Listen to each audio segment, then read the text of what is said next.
Good morning student.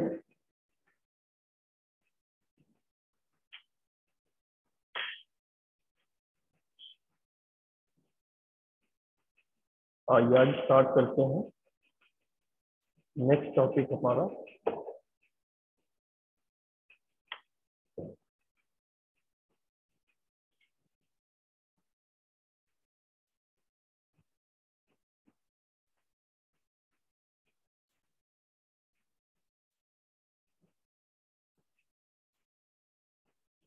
Good morning.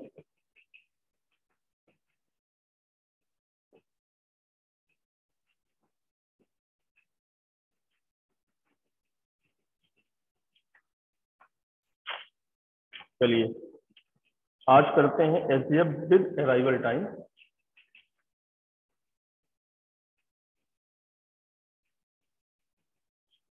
मैं एक example के थ्रू बताता हूँ कि अराइवल टाइम दिया होता है शॉर्टेज ऑफ फर्स्ट में, तो हम कैसे करते हैं उसको। तो मैं एक छोटा सा एग्जाम्पल लेता हूँ जिसके थ्रू आपको समझ में आ जाएगा कि क्या करना है। तो इसमें जो है देखते हैं कि P1 अगर आपके पास तीन प्रोसेस है, P1, P2, P3, और इनका जो बर्स्ट टाइम है, ये कह लीजिए अराइवल टाइम जो दिया हुआ, वो दिया हुआ है 0, ये 3,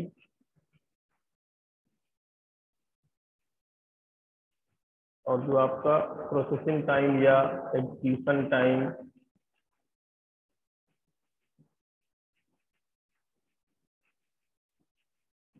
या बर्स्ट टाइम, ये दिया हुआ है आपका 24, 3,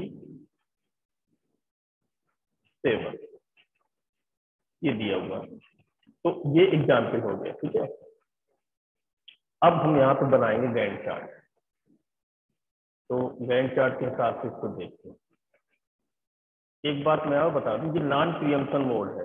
मैं भी प्रियम्पशन मोड में बात नहीं कर रहा, अभी मैं नॉन प्रियम्पशन मोड यूज कर रहा हूँ और अराइवल टाइम के अकॉर्डिंग यूज कर रहा हूँ। अभी मैं SRTF नहीं बता रहा हूँ, अभी मैं केवल नॉन प्रियम्पशन मोड ही यूज कर रहा हूँ। तो इसका मोड जो है नॉन प्रियम्पशन। अब हमें इसमें गैंट चार्ट दर्शाना पड़ेगा, गैंट चार्ट से कैसे यूज बनेगा, ठीक है। तो चलिए देखते हैं।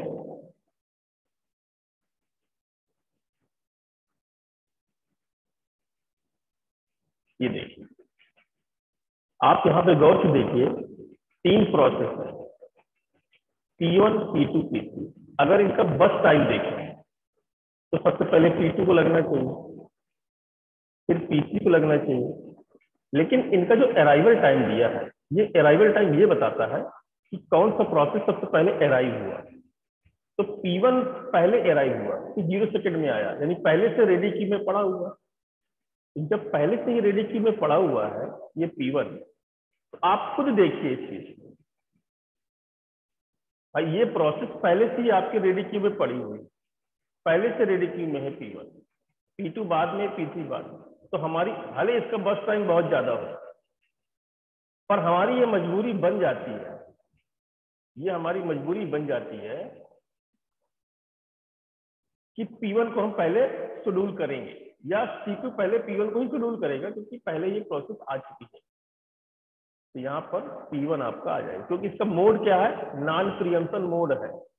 अगर मोड नॉन प्रियम्पशन है तो अब आप बताइए ये प्रोसेस पूरा का पूरा कंप्लीट होगा, इसको प्रियम्प नहीं कर सकते, ये नॉन प्रियम्पशन मोड में है। भले ही P2 आ जाए, P3 कोई भी प्रोसेस आ जाए, क्योंकि P1 को एक बार CPU मिल गया है according to criteria non preemption mode है। इसका क्राइटेरिया जो हमने दे रखा है वो दे रखा है नॉन प्रियम्पशन।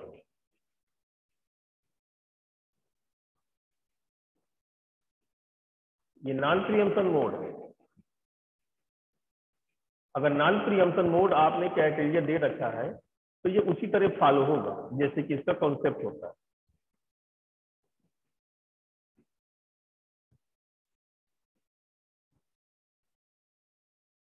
ये मोड है तो P1 पूरा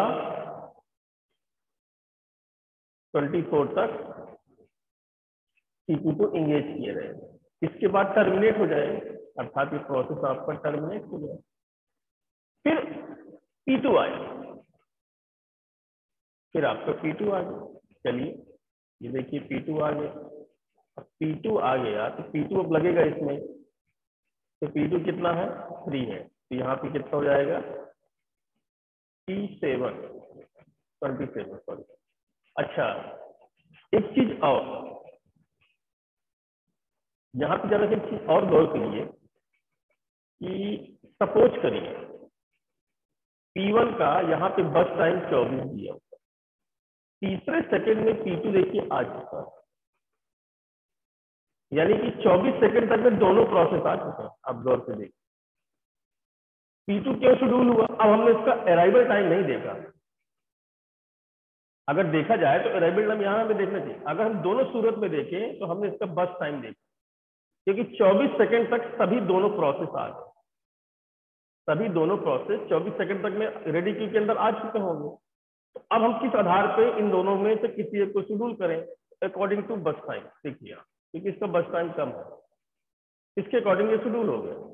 इन केस सपोज करो कि यहाँ पे P1 का बस टाइम 5 होता, अगर यहाँ पे 5 होता बस टाइम तो P1 तो ठीक है यहाँ 5 सेकंड तक चलता, उसके बाद कौन सा प्रोसेस होता P2 ही होता, P3 क्योंकि 7वें सेकंड में आ रहा इसलिए P3 वहां पे नहीं होता, तो P2 ही आपका शेड्यूल होता, भले P2 कितना भी ज्यादा बस टाइम लेके ना आया होता, वो अराइवल टाइम के अकॉर्डिंग यहाँ पे शेड्यूल हो जाता, क्योंकि 7वें सेकंड में P3 आता। अब 5 सेकंड इसके थे, 5 सेकंड में आपका फिर यही प्रोसेस आ सकता था जो कि आ चुका होगा, क्योंकि यहाँ पे 24 दिया हुआ है आपका, P1 आपका 0 सेकंड में आया तो शेड्यूल हो गया। इसके बाद P2 आपका 30 सेकंड में आ चुका था, हालांकि P3 भी आ चुका है, P1 के प्रोसेस होते होते दोनों प्रोसेस रेडी क्यू में आ चुके हैं, तो ये बस टाइम के अकॉर्डिंग शेड्यूल हो गया। इसके बाद आपका P3,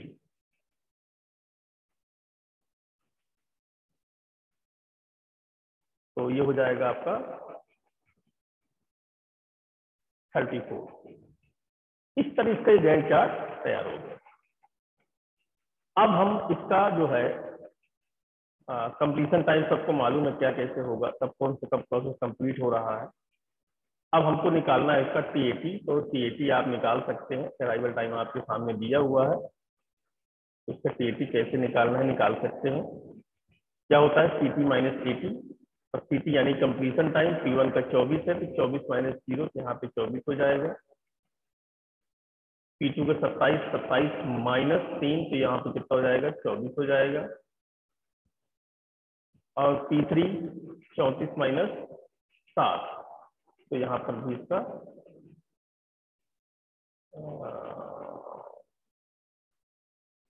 आई थिंक 27 हो जाएगा। ओके, तो ये था आपका टर्न अराउंड टाइम। अब इसका वेटिंग टाइम निकाल सकते हैं हम लोग। तो वेटिंग टाइम अगर देखें तो आप turn around time minus BT होता है, यानी कि इसमें आप इसको घटा दें तो 24 माइनस 24 यानी कि 0,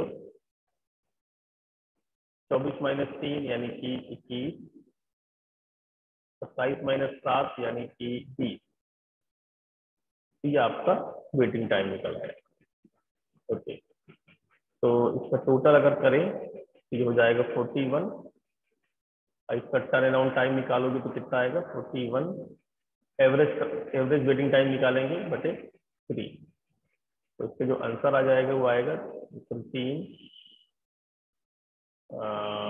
1 बचा 3 त्रिकाई 9, लगभग 13.7 अप्रोक्सीमेटली इसकी वैल्यू आएगी आपके एवरेज वेटिंग टाइम की। तो ये सिंपल सा था। अराइवल टाइम अगर दिया हो तो हम किन चीजों का ध्यान रखते हुए एसडीएफ को सॉल्व कर सकते हैं, पर अभी मजा नहीं आया, अभी क्वेश्चन और होना चाहिए। एक क्वेश्चन लेके मैं और चलता हूँ, उसमें आप बताइए कि क्या करना होगा। यहाँ तक समझ में आ गया सबको? अभय तिवारी, यस सर। ये वाला समझ में आया? Hello, yes sir. आप मैं अगला क्वेश्चन बताऊं? Yes sir. ओके, देखिए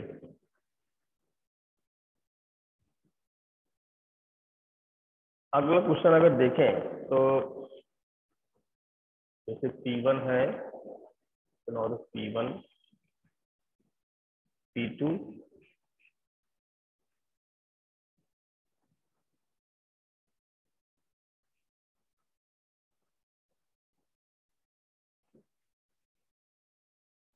P3 P4 ये दिया हुआ है। इसका अराइवल टाइम 0 1 2 4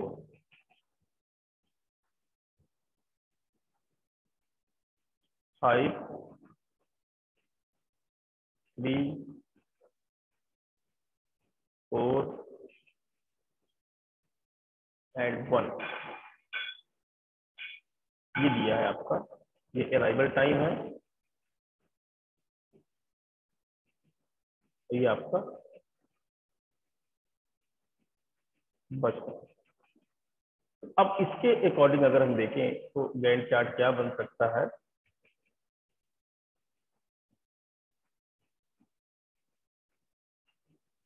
इसका जो क्राइटेरिया है वो है प्रीएम्पशन मोड, याद रखिएगा प्रीएम्पशन मोड।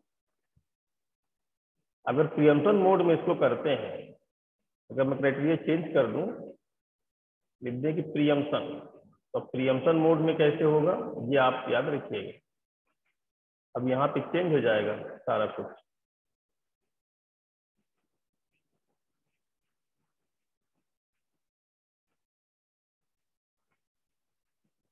ये क्राइटेरिया है, तो देखिए मैं इसका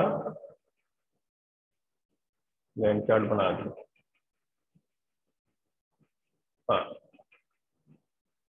तो अब जैसे कि एटी और बीटी बना हुआ है, ठीक है। अब आप देखिए गौर से, प्रीएम्पशन मोड है, इन सभी प्रोसेस, चारों प्रोसेस को देखो, अराइवल टाइम 0 1 2 4 दिया। तो सबसे पहले प्रोसेस P1 आपके रेडी क्यू में ऑलरेडी पड़ा हुआ है। तो यहाँ पर देखिए अराइवल टाइम 1 2 4 करके, तो हम पहले P1 को चलाएंगे यहाँ पर, क्योंकि P1 पहले शेड्यूल हो जाएगा, 0 से स्टार्ट होता है ये।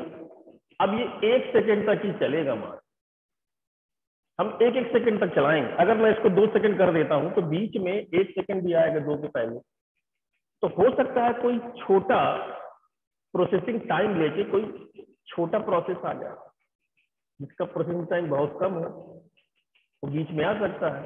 इसलिए हमको ये ध्यान रखना है, इस टाइम को देख के ध्यान रखना होगा कि देखिए 1 सेकेंड में P2 आ रहा है, तो हम P1 को 1 सेकेंड तक ही चलाएं। तो जब P1 1 सेकेंड तक चलेगा तो यहाँ क्या हो जाएगा, 4 बचेगा इसका एग्जीक्यूशन टाइम।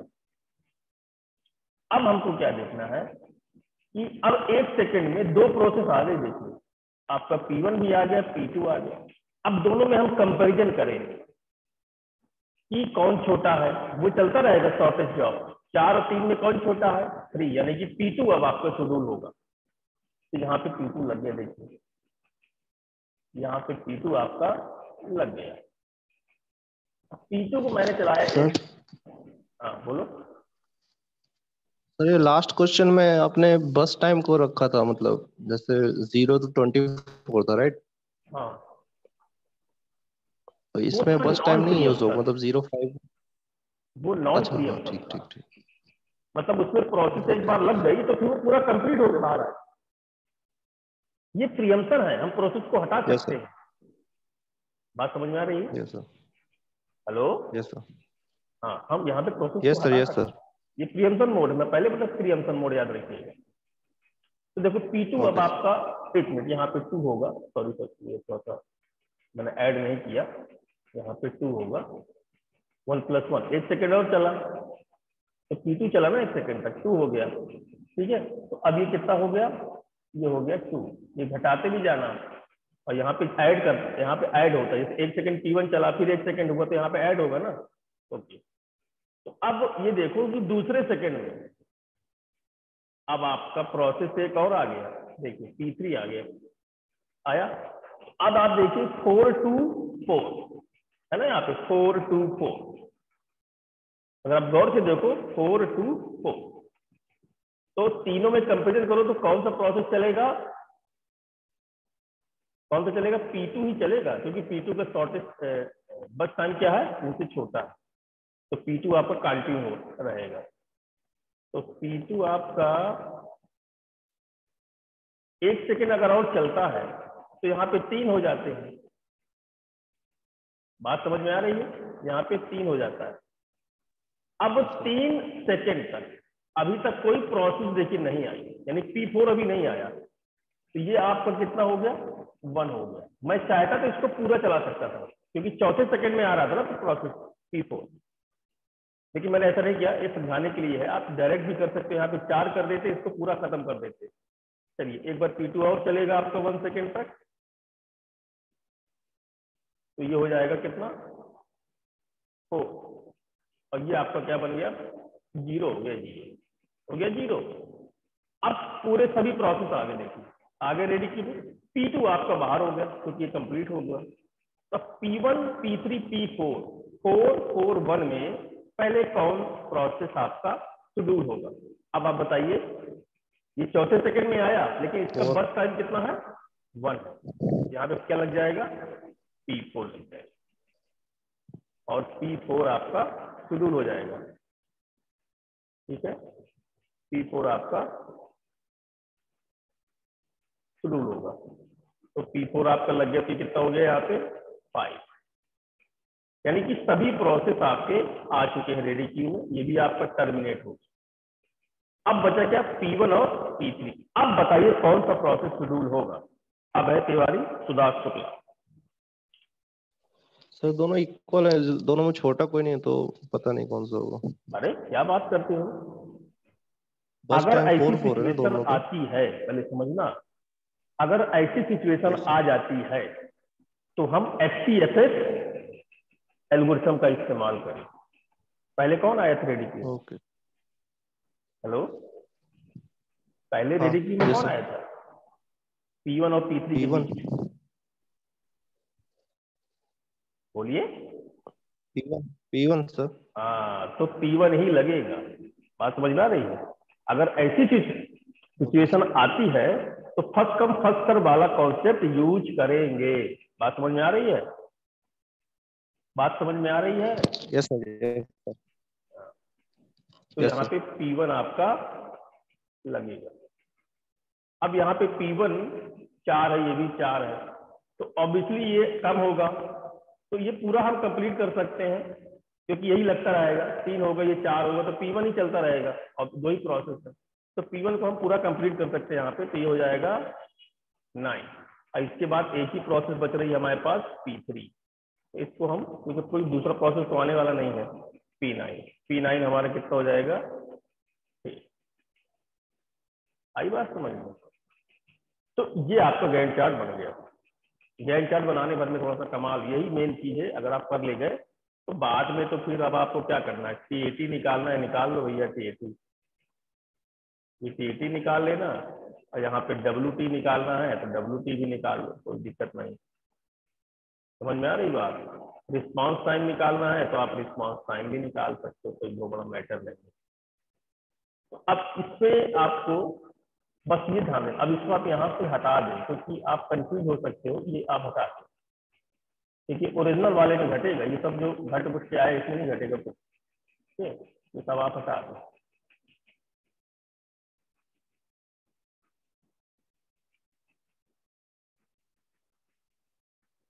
हाँ, अब बताएं, आपका कंप्लीशन टाइम सबका मालूम है ही है, अब घटाते चले सबका कंप्लीशन टाइम। P1 में कितना कंप्लीशन टाइम है? P1 कहाँ कंप्लीट हो रहा है? 9 में। देखिए 9 में कंप्लीट हो रहा है, देख रहे हैं 9 सेकंड में। 9 माइनस 0 कितना हो जाएगा? 9। 9 अब P2 कब कंप्लीट हो रहा है? 4 P2 5 कंप्लीट हो रहा नहीं है 4 4 4 पे हो 4 रहा है ना, तो 4 माइनस 1 कितना हो गया? 3 3। फिर आपका P3 कब कंप्लीट हो रहा है? 13 13 में। 13 माइनस 2 11। 11 P4 कब कंप्लीट हो रहा है? 5 में। 5 माइनस 4 1। 1 चला यार। अब आता है आपका WT। ये क्या होता है? TAT minus BT। तो 9 माइनस 5 4, 3 माइनस 3 0, 11 माइनस 4 7, 1 माइनस 1 0। इसका जोड़ लो, 7 4 11, और 11 माइनस 11 बाई 4। इसका आंसर आया एवरेज वेटिंग टाइम 2.75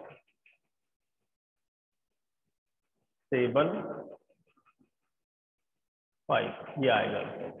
अच्छा, यहाँ पे RT निकालना चाहो तो CPU first time minus AT।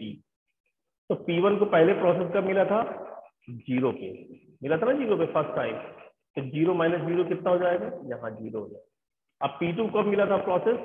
पहले सेकंड में मिल गया था ना, तो 1 माइनस 1 0। इसी तरह P3 को कब मिला था प्रोसेस? पहले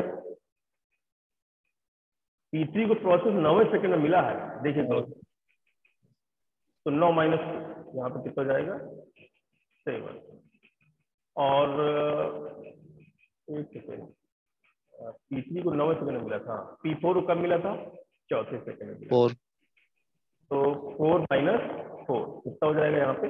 0। ये देखिए रिस्पॉन्स टाइम भी निकल आया। रिस्पॉन्स टाइम अगर देखें तो 7/4 कर दे अगर, तो कितना आ जाएगा? 1.75। ये देखिए रिस्पॉन्स टाइम और कम है, ये वेटिंग टाइम वो भी कम है। इस तरह टर्न अराउंड टाइम भी आप निकाल सकते हैं टोटल करके। 9 3 12, 12 जेड़ा 23 से 22, तो 22 आप 4 कर दें तो कितना निकल आएगा? 5.5 5.5।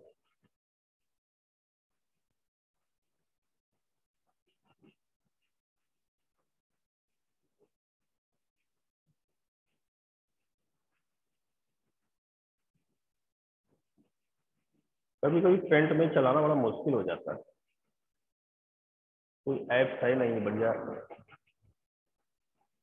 सर एक ग्राफिक पैड आता है उसमें से कर सकते हैं, पेन होता है उसमें उसमें आराम से हो तो जाता ग्राफिक्स पैड कैसे आएगा बताओ? ये खरीदना पड़ेगा ना। है। कॉलेज से कहना पड़ेगा। सर कॉलेज से कह दीजिए, दिला देंगे। कॉलेज में बहुत पैसा है। अरे मत, चलो ठीक है। तो ये चीजें हो गई, यहाँ पे समझ में आई बात? ये क्या करना है, चाहे यस सर यस कैसा भी सर। क्वेश्चन हो प्रोसेस शेड्यूलिंग का, आप लोगों से बिगड़ना नहीं चाहिए, ये बात याद रखिए। मैं आपको 1-2 क्वेश्चन नेट के भी कराऊंगा, आप देखिएगा नेट के क्वेश्चन कैसे क्वेश्चन पूछे जाते हैं। अगर आपका कॉन्सेप्ट क्लियर है तो आपको कोई भी क्वेश्चन गलत नहीं होगा। खुला चैलेंज है ये ऑपरेटिंग सिस्टम में। बस आप दिमाग का इस्तेमाल करें, कॉन्सेप्ट आपका क्लियर होना चाहिए। कॉन्सेप्ट क्लियर करिए, 1-2 बार प्रैक्टिस कीजिए, आपको कोई भी क्वेश्चन गलत नहीं। बात समझ में आई? अभी तो बहुत मजेदार टॉपिक है। ऑपरेटिंग सिस्टम में सबसे ज्यादा मैक्सिमम क्वेश्चन यूजीसी नेट में बनते हैं, 10 से 12 क्वेश्चन तक पूछ लेता है, इसलिए सब्जेक्ट को पकड़ लो। अब आप लोगों के सिलेबस में ऑटोमेटा वगैरह थ्योरी ऑफ मशीन वगैरह चलता नहीं है, तो वो चलता तो और मजा आती पढ़ने में। उससे क्वेश्चन 10-12 उसके क्वेश्चन पूछे जाते हैं, जो यूजीसी वो हमारे MSc सिलेबस में दिया ही नहीं है, तो देना चाहिए। उसको नेट में पूछे जाता है, और उसकी तैयारी आप अलग से कर सकते हो अभय तिवारी। लेकिन आप लोगों का मोड यस सर। दूसरा है, आप लोग तैयारी कर रहे हो CTET वगैरह की। क्यों सीडैक सर सही है, बेटर है सर। क्या करो, सीडेट करो कि सीटेट सीडैक कह रहे थे सर। है? डैक डैक डीएसी अच्छा सीडैक। सीडेट, हाँ हाँ मैं समझ गया, सीडेट कर रहे हो, इलाहाबाद से कर रहे हो, कहाँ से कर रहे हो? नहीं सर, वो तो ऑनलाइन कर रहे हैं, उसके बाद अगर जहाँ पे हो जाए सही है। कोई भी ओके सीडैक अच्छा, का बेटर। एक चीज बताना, तो सी वगैरह तो काफी हद तक मजबूती से पूछा जाता है उसमें, मालूम है ना, सीडेट की तरह यस सर, कोर्स ज्यादा नहीं है, कम ही है उसमें। पॉइंटर वगैरह बहुत पूछा जाता है, पॉइंटर से क्वेश्चन बहुत बनते हैं। Yes sir. तो थोड़ा पॉइंटर में कॉन्सेप्ट क्लियर करो, डेटा स्ट्रक्चर पढ़ो, यस डेटा स्ट्रक्चर स्वयं से पढ़ो यार, डेटा स्ट्रक्चर तुम लोगों का, तुम्हें डेटा स्ट्रक्चर कौन पढ़ाता था? डेटा स्ट्रक्चर हमें रोशन सर पढ़ाए थे। तो थोड़ा सा आप जो है डेटा स्ट्रक्चर में ध्यान ज्यादा दो यार, क्योंकि मुझे लगता है जहाँ तक मुझे याद है सीडेट वगैरह में सी सी प्लस प्लस और डी एस क्वेश्चन ज्यादा बनते हैं, यस सर। है ना, क्योंकि जहाँ तक मेरा अपना आइडिया है, और ये सब तो इन्हीं में कुछ सबसे ज्यादा सीडेट में आते हैं। और यूजीसी में तो हम्म। ऑपरेटिंग सिस्टम, डेटा स्ट्रक्चर, डा, ऑटोमेटा, बहुत ज्यादा उसमें। ग्राफिक्स, इनसे कुछ नहीं ज्यादा पड़ते। तो सीडेट निकल जाता तो ठीक है, नहीं तो यूजीसी का भी एक ऑप्शन है, इन फ्यूचर आप अगर निकाल ले गए जरूर तो मजा आ जाएगी आपको। सर तो वो भी बढ़िया सही बढ़िया है। है, कोशिश हाँ करेंगे। बट सीट नहीं होती सर, हो भी जाता है तो। नहीं अगर हो गया तो फिर बहुत मजा आएगी, भी समझो। तो यस मत सर। सोचो, नेट निकल गया ना अगर कंप्यूटर साइंस से, तो याद रखना चाहिए। फिर आप किसी यूनिवर्सिटी में आपको दौड़ के बुलाएंगे तो बहुत कम लोग होते हैं जो कंप्यूटर साइंस निकाल पाते हैं, हम खुद नहीं निकाल पाते और दिनों से लगेंगे। Yes sir yes. ओके ठीक है, फिर समझ में आ गया ना आप लोगों को? Yes sir.